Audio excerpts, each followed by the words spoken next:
Here in Australia, the S13 is synonymous with drifting. They've normally got an SR20, a 1J, a 2J, or an aspirated LS, but not this thing.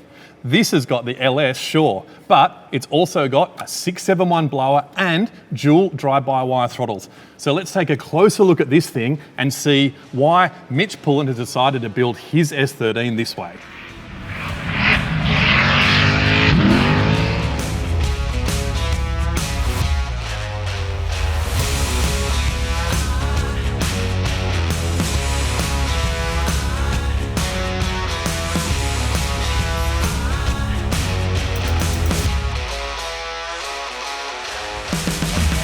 Mitch, I'm sure when you got this S13, you didn't expect to have a blown V8 in the front of it. So can you tell me a bit about, where did it start? Is this a street car or what happened? Well, it started out back when S13 street cars used to be straight before they'd all drifted and done all that stuff, you know. And was going to build it as a sports sedan, like a circuit race car. Started doing that, that's when all the cage work happened and all that sort of thing. That's why it's like tidier than your serious, average the cage in it's lovely. Yeah, it's tower to tower, and even the rear cradle and all that sort of stuff is all tied into that as well. Anyway, one thing led to another, and I didn't actually have the budget to facilitate the dreams in my head. So it sat on top of our engine room for probably 8 years. So I had this blower laying around, which is actually off a two-stroke Detroit diesel truck engine. It's an 8V92. So it's real. You can notice that by the way the porcupine bolts. Doesn't bolt flat like a normal blower. There's something interesting about that motor is that being a two-stroke diesel, the only reason it's got the supercharger there is because otherwise a two-stroke diesel could never start. She'll wind over forever. Then I thought, oh, that's pretty cool, you know, a blower on a drift car, that'll be cool, but there was a couple of them getting around. So I thought, you know what else would be cool? How about we put an 8-in-1 collector on it? Because that's got to sound good, doesn't it?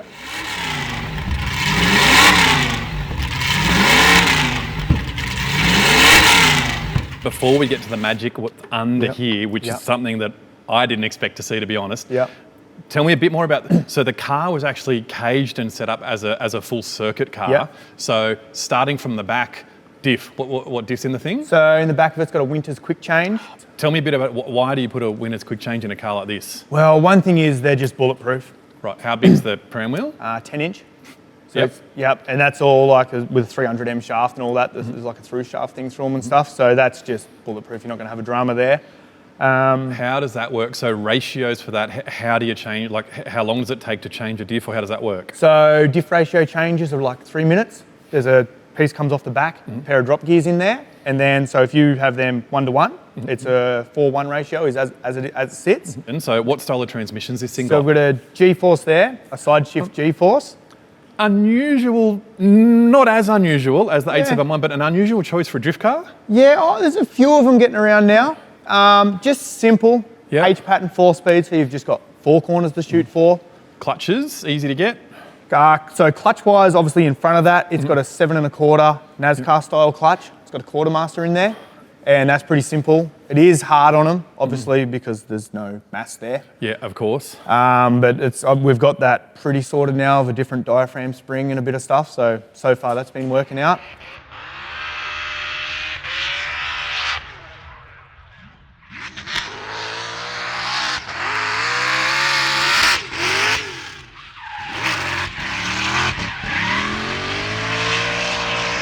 So this is where all the magic's happened, and I'm super excited to pull this thing off so that everyone can see what's under there. So get on with it. Let's do it, eh?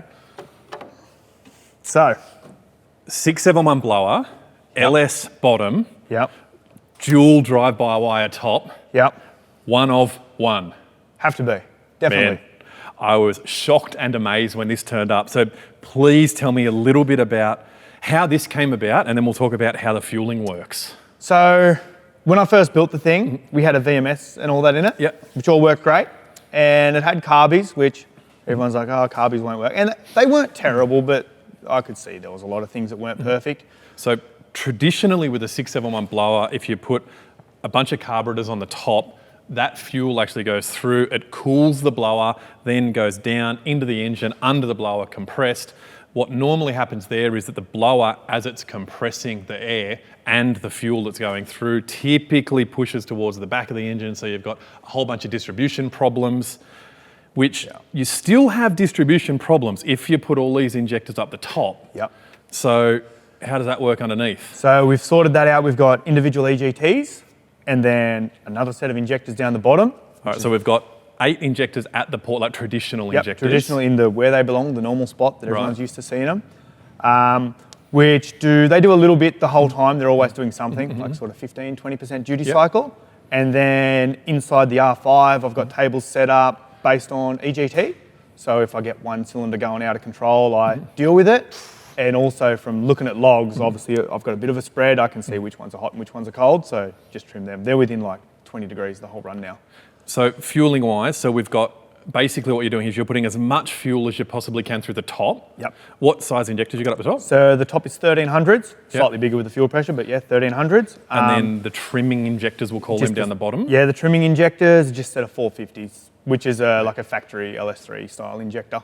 Perfect. Exactly what they are. Yep. And like you said, in the Nexus ECU, we've got 8 primary injectors that we can run sequentially, and then we've got 8 secondary injectors we can also run sequentially. There's a blend table in there, so we can choose to run 100% of the fueling requirements either through the top or through the bottom or against a 3D table to have 50-50 or 25-75, or at a particular RPM turn a whole set off and just go to the other ones, or vice versa. So there's a lot of flexibility there in that case. One of the things that we didn't talk about is the fuel. What type of fuel's it got? E85, so a drummed race E85. Right, okay. Which is unusual for a 671 where we're normally talking about methanol fuel and something like this. Yeah, usually would be methanol, but it seems so far with the testing and stuff I've done and the amount of fuel we're getting through the top, especially with the arguably low boost for what we've got going on, intake air temps and everything seems sweet, so it's keeping it under control. Intake air temps are a really important thing to talk about with a blower combo like this. So I'm used to seeing something like this with a Haltech VMS or vehicle management system, which is the one that's got ignition only, no fueling. It'll do the ignition system, and then up the top we'll have a carburetor on this style of setup. Yeah. But the problem we've got with that is that the inlet temps can be over 100 degrees Celsius very, very easily. Yeah. With the flexibility of you being able to map the top and the bottom, was that kind of a bit of a focus to get that air temp right? 100%. So obviously with the carbies, air temp wasn't an issue. And then I knew I needed a heap of fuel in the top. So that was definitely a large part of the focus there. And we've got air temps like, it's funny, at idle, it builds a heap of air temp because there's not much fuel going through and there's just temperature soaking in, like blower temp, everything's soaking into the ambient air, I guess, around it all. But once you're on the thing and she's on song, it's like 10, 15 degrees above ambient, which is unreal. Like, and it's funny too, so that's with 7 pounder boost. So this thing's 10% underdriven right now. If you go 1-to-1, it's like 40 degrees more. I've overdriven it as well. It's like exponentially more. So efficiency is terrifying, is it? And look, these are super cool. They sound awesome. They make unbelievable torque down the bottom. Yeah. There's always a trade-off to every power adder, and it's got to be the heat, right? Absolutely. Yep. Heat. So if you can, But coolness versus heat, it's worth it. yeah, it's 100%. And the other thing is you just need to accept with yourself. So don't worry about what that boost number is. Just keep the thing efficient. Well, if that VE table's looking good and everything's set up right, and the intake air temp's within reason, it's obviously working, isn't it? let it go. Yeah. Well, look, Pullen Spec engines, you guys obviously specialise in the LS series stuff. Yep. When you've got a blower combo like this, the back couple of cylinders I know on the LSs do seem to get a little bit more upset than the other cylinders. What's the story with that? So it's actually funny. I don't see that so much with this. We get a couple cylinders in the middle, do a bit of weird stuff. When one fires next to it, I haven't been inside the plenum while it's running, but something goes on in there. So cylinder 1 and 6 always end up being the coldest. So they're obviously getting fatter for whatever reason. And I forget exactly, I'd look at a log, but one of the other cylinders is always 20 degrees hotter than the rest. So providing all my EGTs are in the right spot, I presume that's a leaner one. What sort of trims are we seeing across the like individual cylinder trims would we be seeing? You can sort the whole thing about 7% is the biggest difference from... Pretty good. Yeah, and I think a little bit of that too is as far as not spinning the hell out of the blower. Yeah. You just keep it... If you spin them slower, they're just doing it easier.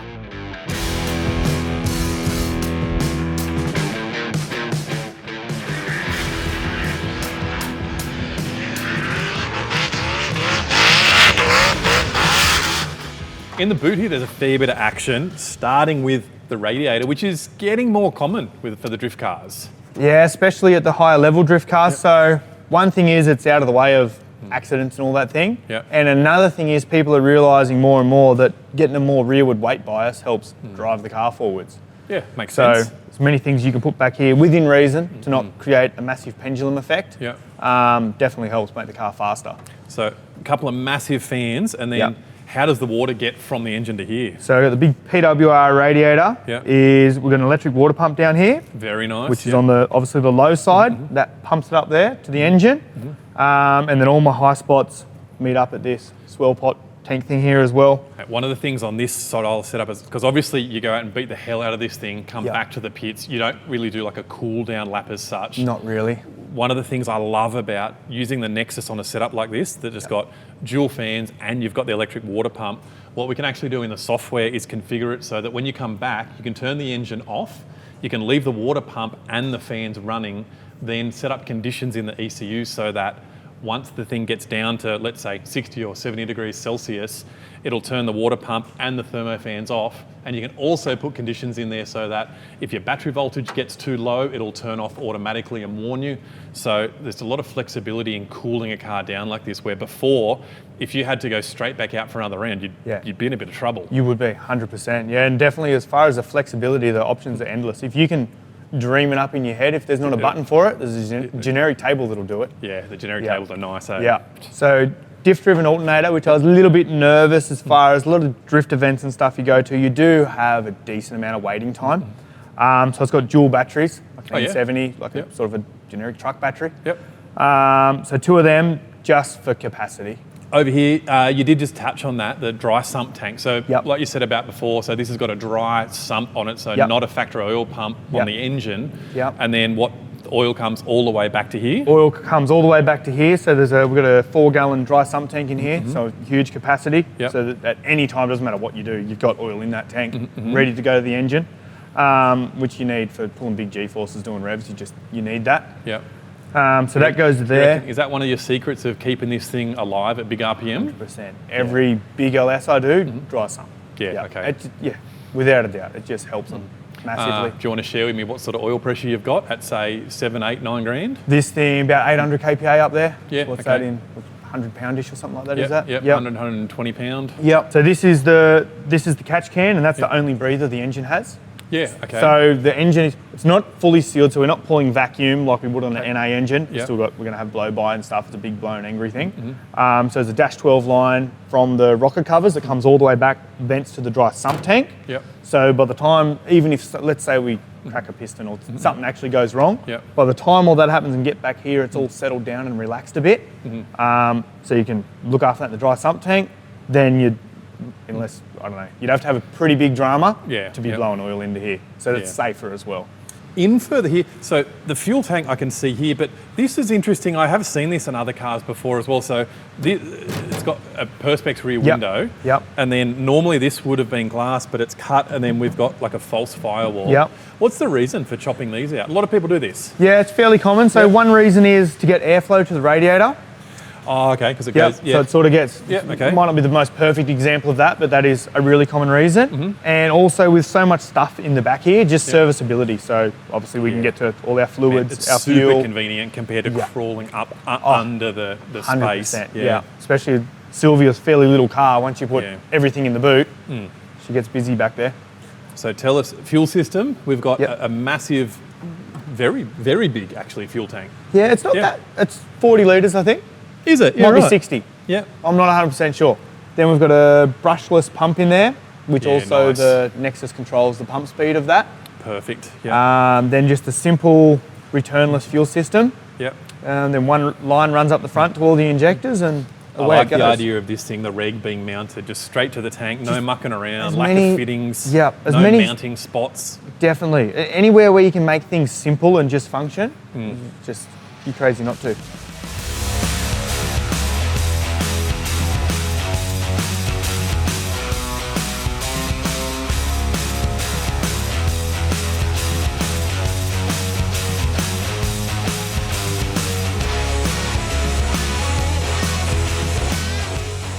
Well, that's something you definitely don't see every day.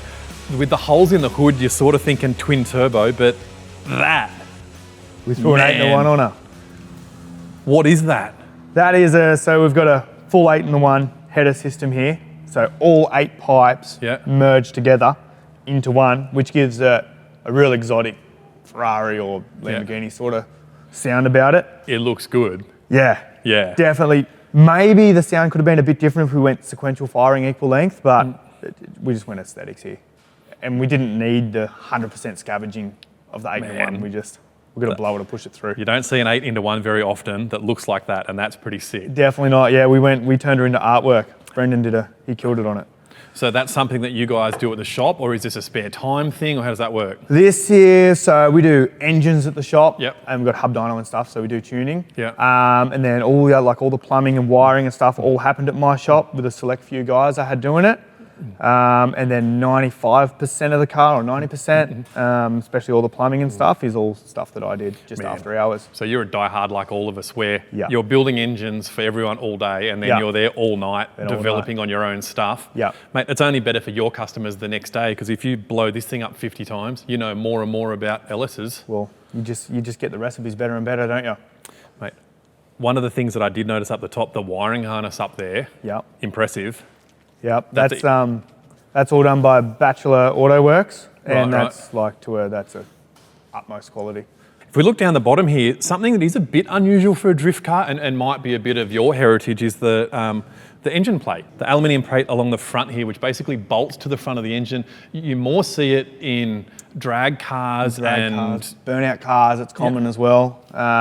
Yeah, what were you thinking? This is, you know how to do it because of the engines you're normally working on. So the engine plating made sense because we're just out of room as far as by the time you get the steering past, 4-stage dry sump pump, and the coils are mounted down there too. It's actually something really cool. Oh, very nice. What ignition coils it use? So it's got LS7 coils Oh, yeah, yep. and factory LS leads. So just keep it simple. Something goes wrong, you go grab one off the car in the car park, and you keep going. None of this custom weird. There's many things that can be simple. We kept simple. Yeah, super simple. Yeah, well, that shouldn't break too often. So yeah, engine plate at the front, then obviously a mid plate in the center, and then gearbox mount at the back as well, which doesn't do a whole lot, but it's there. Driving the car, does that make it feel, so compared to having like hard rubber mounts in it, how does that make it feel as a drift car if it's all solid like that? Everything I've ever had's been solid, so I'm not the best person to compare, but it's like an extension of your body. The car's part of you then. So every little thing that happens, any vibration, anything, you can feel it, do something about it. Yeah, I can only imagine that it would feel much more direct. And I suppose service-wise, like mounts and stuff fail, things do happen. Yeah.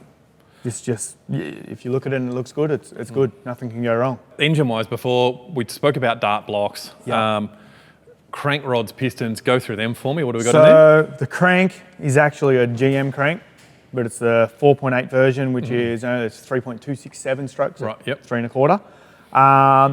And some people are worried about it. It's still a cast crank. But with such a short stroke, there's a heap of cheek between the mains and the rod bearings and all that stuff, like between the journals. So it's as strong as, it's happy, I think. Then it's got a set of Callie's conrods in it, 6.3, like a fairly long rod for this sort of combination. Set of CP pistons.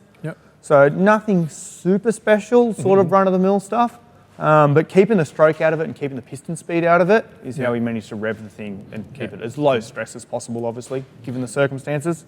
And then up the top in the LS1 cylinder heads. So an LS1 cylinder head, which is a bit small. We maybe could have made more power, but power wasn't really a problem for us. And the reason I went that, so doing 9,000 revs, it's obviously solid roller and all that sort of thing. So there's no hydraulic lifter, it's all solid, it's all joined up.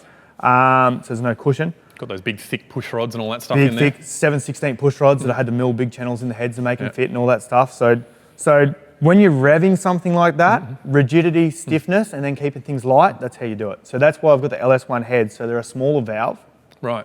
And without turning it into a $120,000 engine, like keeping it somewhat budget friendly, it's got a hollow stem stainless intake valve. So keeping the head diameter out of that is how we kept some of the weight out of it. Cam profile as well, we put a lot of effort into, like obviously solid roller, so it's still fairly aggressive, but put a lot of effort into keeping it under control. So in an NA application, this thing would still go fairly good. Like it makes 800 horsepower and 7 pound, we can see that. But for a max F and NA option, like deal, we would have went a lot more aggressive camshaft. So being that we've got the blower and we can add boost to make our power, we pulled some cam lobe out of it. So just, them lifters are just spinning around doing it easy. See, and I'm all for to have a drift car with massive, massive torque like this. Yeah.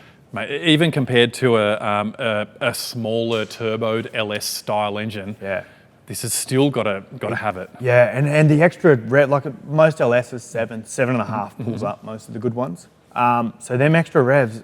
Then the other thing that you get out of that is being able to pull so much diff ratio out of it that you've just got the mechanical advantage over the wheels. Yeah, right. So it just and that's adds where up. your quick change diff comes into it. That Yeah. you're always do you change that for every event? Yep. So I change it. So another thing as well, which relates to the quick change, it's got a diff-driven alternator. So it runs. There's a pulley on the the yoke of the diff. You know what?